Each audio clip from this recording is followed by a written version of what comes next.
Olá pessoal, sejam bem-vindos ao nosso canal. Hoje, vamos embarcar numa jornada fascinante pelos primeiros capítulos da Bíblia, mergulhando nos mistérios de Gênesis para descobrir o que a narrativa da criação realmente revela sobre Deus, a humanidade e o universo. Estão prontos então? Vamos lá! Ao abrir o livro de Gênesis, somos imediatamente recebidos com uma das declarações mais poderosas de toda a literatura.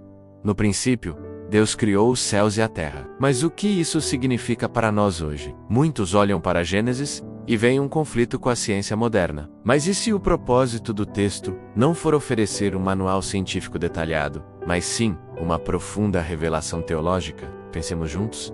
O texto não está preocupado em explicar o Big Bang ou a evolução das espécies. Em vez disso, ele estabelece uma verdade fundamental.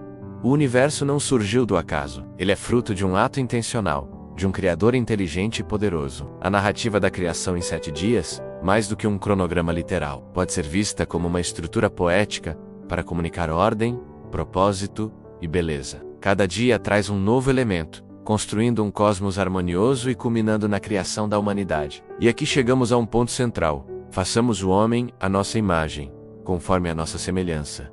Essa frase é revolucionária. Em um mundo antigo, onde apenas reis e imperadores eram considerados imagem de Deus, Gênesis democratiza essa ideia. Ele diz que cada ser humano, sem exceção, carrega em si um valor intrínseco, uma dignidade divina. Ser criado à imagem de Deus significa que temos a capacidade de criar, de amar, de nos relacionar e de raciocinar. Temos uma centelha do Criador dentro de nós. Isso nos leva a outro mistério: o nosso papel na criação. Deus nos dá a responsabilidade de dominar e cuidar da terra. A palavra hebraica para dominar não sugere uma exploração tirânica, mas sim um governo sábio e zeloso, como um bom rei que cuida do seu reino. Somos chamados a ser guardiões, administradores da criação, cultivando e preservando o jardim que nos foi dado. Essa é uma mensagem ecológica incrivelmente relevante para os nossos dias. Agora, vamos falar sobre o Jardim do Éden. É um lugar literal ou uma metáfora? Talvez seja os dois. O Éden representa um estado de perfeita harmonia.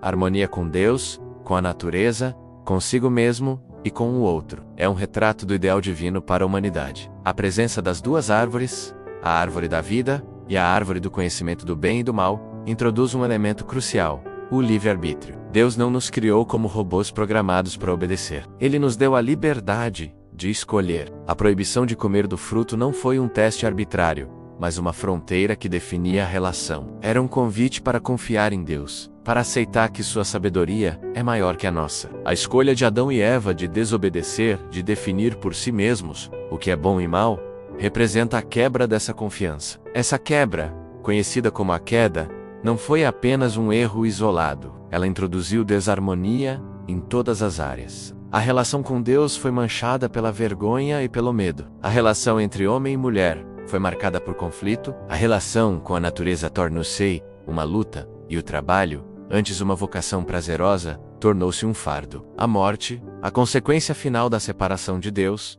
a fonte da vida, entra em cena, mas a história não termina em tragédia. Mesmo no momento do julgamento, Gênesis nos dá a primeira centelha de esperança. Em Gênesis 3:15, Deus fala à serpente sobre a descendência da mulher que esmagaria sua cabeça. Teólogos chamam isso de protovangel, o primeiro anúncio do Evangelho. É uma promessa velada de que através da humanidade viria um Redentor que derrotaria o mal de uma vez por todas. Depois da expulsão do Éden, vemos a história de Caim e Abel. Este relato não é apenas sobre o primeiro assassinato. É uma profunda exploração da natureza do pecado. Caim oferece um sacrifício que não é aceito, e em vez de se autoexaminar, ele permite que a raiva e o ciúme o consumam. Deus o adverte: o pecado jaz à porta, e sobre ti será o seu desejo, mas sobre ele deves dominar. É um alerta poderoso sobre como o mal, quando não confrontado, cresce e leva à destruição. A história se desenrola com genealogias que podem parecer entediantes, mas que carregam um significado profundo. Elas mostram a passagem do tempo e a fidelidade de Deus em preservar uma linhagem através da qual sua promessa de redenção se cumpriria. Elas nos conectam, geração após geração, desde o início até a vinda de figuras como Noé, Abraão e finalmente Jesus. Então, o que a criação em Gênesis revela um Deus que é ao mesmo tempo transcendente, poderoso o suficiente para criar o universo com sua palavra, e imanente, íntimo o suficiente para caminhar no jardim com suas criaturas. Revela que o universo tem propósito e ordem. Revela que a humanidade tem uma dignidade e um valor incalculáveis. Sendo criada à imagem de Deus, revela também a nossa liberdade e a responsabilidade que vem com ela. Mostra a origem da dor e do sofrimento, não como um defeito no plano de Deus, mas como a consequência trágica da nossa escolha de nos afastarmos dele, e mais importante de tudo, revela um Deus que, mesmo diante da nossa rebelião, não nos abandona. Desde o início, ele já estava tecendo um plano de resgate e redenção. A história de Gênesis não é apenas uma história antiga, é a nossa história. Ela nos convida a refletir sobre nossa própria vida. Estamos vivendo como imagem de Deus? Estamos cuidando da criação que nos foi confiada?